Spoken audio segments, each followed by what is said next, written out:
Welcome to Project Knife Hand, where we talk camping, adventure, and gear. I'm JP, your internet adventure buddy. Help me out by hitting that subscribe button and setting the notification bell to all. Now let's get into this quick review. I misplaced my tiny pump you folks have seen me use in several videos, and I needed to replace it.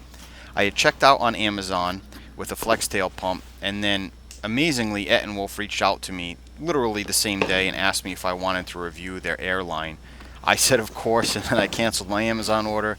Sorry, FlexTail. This has a larger battery than the Air 2 at 3200 milliamp hours. The max pressure on these pumps is 0.65 psi, so it's not really suitable for stand-up paddleboards with drop stitching or anything like that. However, it is great for inflatables like air mattresses and tubes, etc. So the packaging quality is excellent. The build quality is also excellent on these pumps. This pump weighs 6.7 ounces. Not sure if I mentioned that yet or not, but it's pretty well thought out. It feels great, and they all have these little lantern hooks, which is awesome because this pump also doubles as a lantern. Operating the pump is well thought out. You press and hold the power button to turn it on, then you press it again for a high flow, again for a medium flow, and then again to turn it off.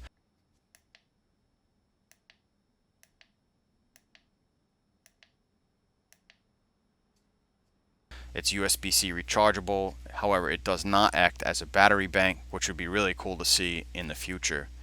All these pumps come with several adapters for different inflatables, air mattresses, balls, tubes, etc.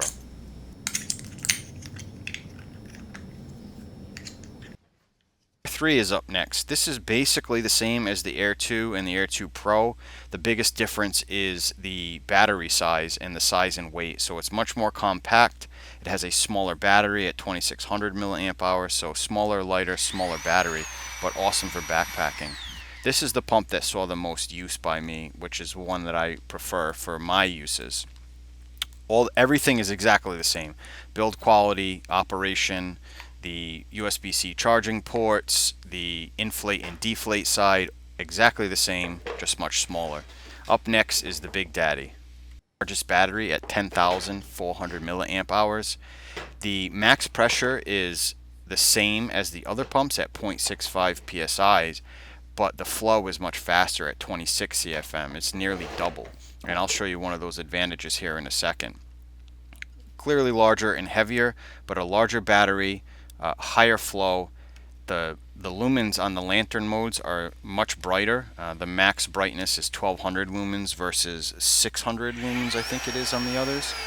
And that can come in handy here with the diffuser that they give you, which is a nice little touch, which I'm super excited about.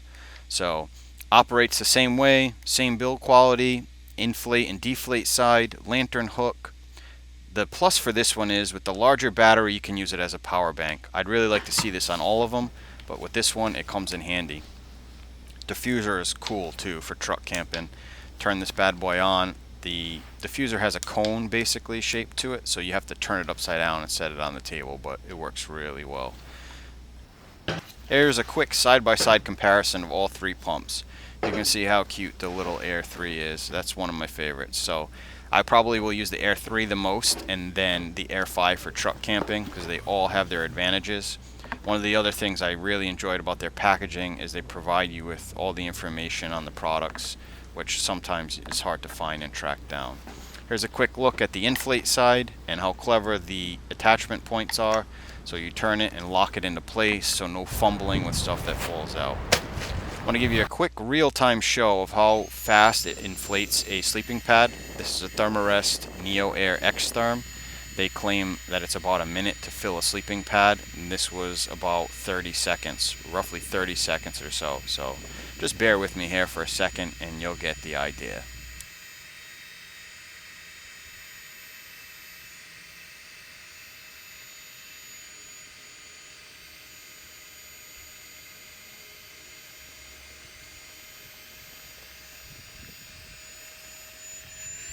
So that's it, roughly 30 seconds and it's full.